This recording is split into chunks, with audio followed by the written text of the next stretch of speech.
emas, saqil, mo'g'ulcha saftlar. Bu ashula mana shu eskasini kirganda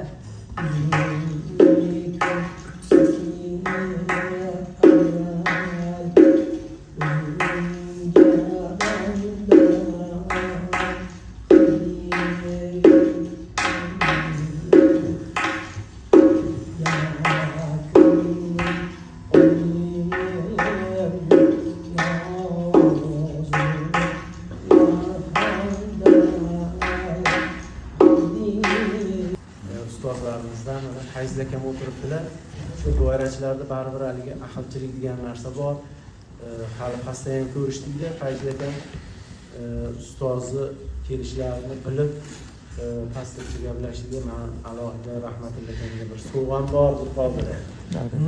Ustoz Fayzil akamga so'z navbatini bersakda bir o'zlarining tilaklarini bildirib, ustoz haqida ozroq bir qanaqadir siz bilan biz bilmagan ma'lumotlar bo'lsa-da, keyin mana sovg'alarni topshiradi. Avvalambor assalomu alaykum hammalarga.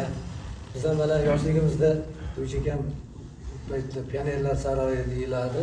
Hozir o'quvchilar saroyi deyishadi.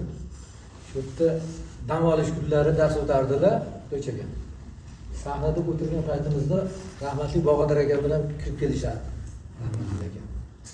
To'ychakam bilan yonma-yon o'tirib, bizani ijroimizni eshitib, shunda doira haqidagi bizning ijroimizni birinchi bo'lib kitobga notalashtirilgan aniq To'ychakamning og'izlaridan eshitib turib, haqiqiy original notalashtirilgan rahmatli akam bo'ladi. Nota kitobga yozgan. İşte yaxshi doirachi bizga tegishli bo'lgan ikkita yaxshi zabardast doirachidan ta'lim olganlar. Rahmatli aka. Birlari To'ychakam bo'lsa, ikkinchilari men ko'p gapirishdi Dadaxo'ja aka. Bitta voqea bo'lgan ekan, hozir shu voqea rostdan shunaqa bo'lganmi, yo'q bo'lmaganmi, hozir isbotini o'zlaridan so'rab bilib olamiz. Yo'llarida Dadaxo'ja akaning shogird bo'lib yurganlarida bir kun sahnaga chiqishdan oldin mazalari qochib qolibdi Dadaxo'ja aka.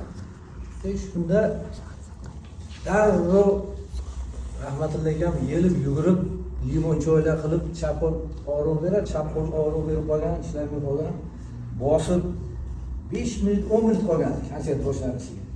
Birpasda shu 10 daqiqada ko'zlariga keltirib qo'yibdilar. Bo'lgan shunaqa ish bo'lgan. Keyin nima bo'lgan? Sahnaga chiqishdan oldin darrov o'zlariga kelib ismalar tushib, ismalar chiqqan ekanlar. Men eshitgan joyim bordi. Shunda yaxshilab duo qilgan ekanlar. Duo bo'lganlardan keyin rahmatulloh endi sen ikkinchi Dadaxo'ja bo'lding degan ekanlar. Shu rostmi shu gap? bu odamlar norahmat sanalganimiz qo'llar olib turadi. Unda endi shu yoshligim boshqami shu bir nozik joyda nima bo'lganmi? Qo'llar san og'rib bordi, qo'llar mashina qilib bordi. Keyin mashinasiga qilib turib masaj qilsam yig'lab duo qildi. Shu gapni aytdiki, siz endi sizlar gapiradi. Sen ikkinchidan hujum qoldingiz. Keyin ko'zlar to'lmasin. To'ychakamning shogirdlarining ichida eng uzoq davr shogirdlik qilgan To'ychakamga rahmatli akam bo'lgan. Siz bizning jonajongilarimizga shu arzimni sevmas sovg'am hammamizning nomidan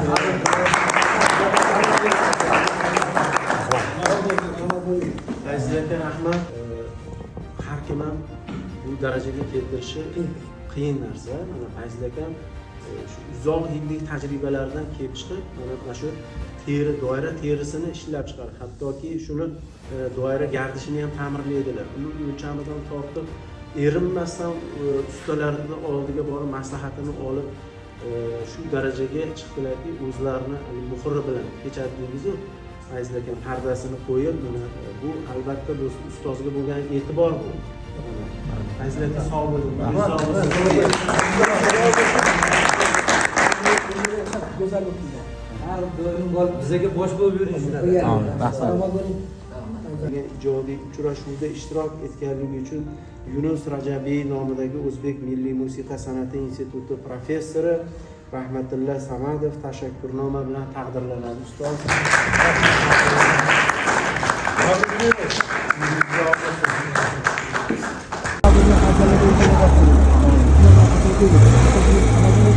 Thank you.